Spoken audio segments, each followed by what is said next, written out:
চাঁদপুরের ফুটবল বিস্ময় বালক সোহানের পর এবার দাবারও সিদরাতুল মুনতাহার স্বপ্ন পূরণে সহযোগিতার হাত বাড়ালেন বিএনপির ভারপ্রাপ্ত চেয়ারম্যান তারেক রহমান। নারায়ণগঞ্জের এই খুদে দাবারও বিশ্ব ক্যাডেট চ্যাম্পিয়নশিপে খেলার সুযোগ পেলেও অর্থের অভাবে যেতে পারছিলাম না। বিষয়টি জানার পর তারেক রহমানের নির্দেশে মুনতাহার পাশে আর্থিক সহায়তা পৌঁছে দেন বিএনপির কেন্দ্রীয় ক্রীড়া বিষয়ক সম্পাদক আমিনুল হক। সেই সাথে ভবিষ্যতেও তার পাশে থাকার আশ্বাস দেন। রিপোর্ট করছেন এস.এম. আশরাফ।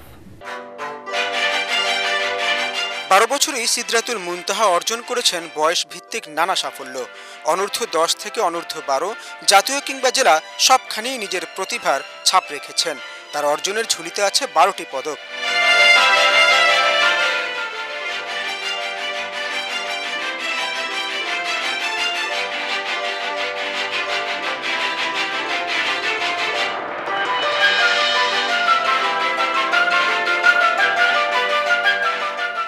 এবার নিজের রেটিং বাড়ানোর জন্য খেলতে চান আগামী ১৮ সেপ্টেম্বর থেকে কাজাকিস্তানে শুরু হতে যাওয়া ফিদে ওয়ার্ল্ড ক্যাডেট দাবা চ্যাম্পিয়নশিপে। কিন্তু কাপড় ব্যবসায়ী বাবা সেই অর্থ কিভাবে জোগাড় করবেন তা নিয়ে যখন দুশ্চিন্তায়, তখনই দরজায় কর্নারে আশার আলো। হাজির হন জাতীয় ফুটবল দলের সাবেক অধিনায়ক আমিনুল হক। আমরা নারায়ণগঞ্জের চাষারে এসেছি এবং আমাদের খুদে দাবারু অনূর্ধ্ব ১২ বয়সে যিনি ইতিমধ্যে বাংলাদেশ চ্যাম্পিয়ন হয়েছে, আমাদের সিদরাতুল মুনতাহা।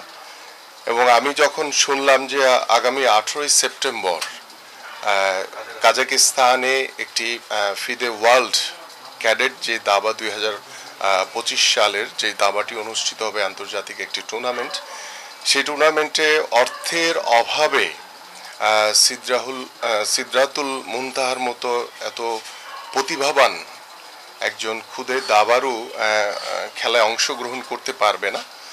আমার কাছে শোনা মাত্রই আমি বিষয়টিকে সাথে সাথে দায়িত্ব নিয়ে, এবং আপনারা জানেন যে আমাদের মাননীয় ভারপ্রাপ্ত চেয়ারম্যান জনাব তারেক রহমান এই ধরনের খুদে প্রতিভা খোঁজার জন্য ইতিমধ্যে তিনি কিন্তু ডিক্লেয়ার করেছেন। নতুনভাবে এই যে নতুন কোরিয়া স্পোর্টস নামে আমরা সারা বাংলাদেশের যারা প্রতিভাবান খুদে খেলোয়াড় রয়েছেন তাদেরকে কালেক্ট করে সরকারিভাবে তাদেরকে পেট্রোনাইজ করে আমরা যাতে রাষ্ট্রীয়ভাবে একটি সমৃদ্ধশালী একটি ক্রীড়াঙ্গনের যে আমাদের যে পাইপলাইন সেটা আমরা তৈরি করতে পারি, সেই লক্ষ্য নিয়ে কিন্তু আমরা কয়েকদিন আগে চাঁদপুরের মতলবে আমি গিয়েছিলাম। সেখানে সোহানকে যখন আমরা দায়িত্ব নিয়েছি, আমাদের মাননীয় ভারপ্রাপ্ত চেয়ারম্যান জনাব তারেক রহমান দায়িত্ব নিয়েছেন, এবং আমি সোহানের বাসার এবং তার গ্রামের এবং সোহানকে যেভাবে আমরা উপহার সামগ্রী বা ওর পাশে দাঁড়িয়েছি, ঠিক ওই সময়ের পরে যখন আমি আমাদের মাননীয় ভারপ্রাপ্ত চেয়ারম্যান জনাব তারেক রহমানের সাথে কথা বললাম, তিনি তখন প্রথম শব্দটি বলেছেন যে আমাদের নতুন কুড়ির প্রথম ট্যালেন্ট হান্ট হচ্ছে আমাদের সোহান ফুটবলার। আমি আশা করি যে অর্থের যে অভাবে কাজাকিস্তান যাওয়ার যে রাস্তাটি ওর বন্ধ হয়ে গিয়েছিল, আজকে আমি মনে করি যে ওর যে প্লেন ফেয়ার থেকে শুরু করে যাবতীয় যে খরচের যে প্রয়োজন রয়েছে সেটা আমাদের মাননীয় ভারপ্রাপ্ত চেয়ারম্যান জনাব তারেক রহমানের পক্ষ থেকে আমরা এই মুনতাহার পাশে আমরা দাঁড়িয়েছি, এবং আশা করি যে আমরা আগামীতে আমাদের যে দাবা ফেডারেশন থেকে শুরু করে যত ফেডারেশন রয়েছে যারা অর্থনৈতিকভাবে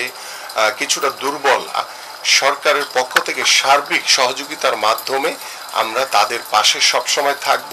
টুর্নামেন্টে যাওয়ার স্বপ্ন পূরণ হতে যাওয়ায় খুশি মুনতাহাও, পরিবারও জানায় কৃতজ্ঞতা। এখন বর্তমানে যে অবস্থায় অ্যাডহক কমিটি আছে, তো এখনো ওই জিনিসটা ওইভাবে সরকারিভাবে ওনারা পায় নাই, বিধায় তারা এনটিপি রেজিস্ট্রেশন এটি তারা করে নাই। তবে কথা চলতেছে যদি তারা কোনো জায়গা থেকে কিছু ব্যবস্থা করতে স্পন্সর পায় তো হয়তো বা করতে পারে, কিন্তু শিওর না।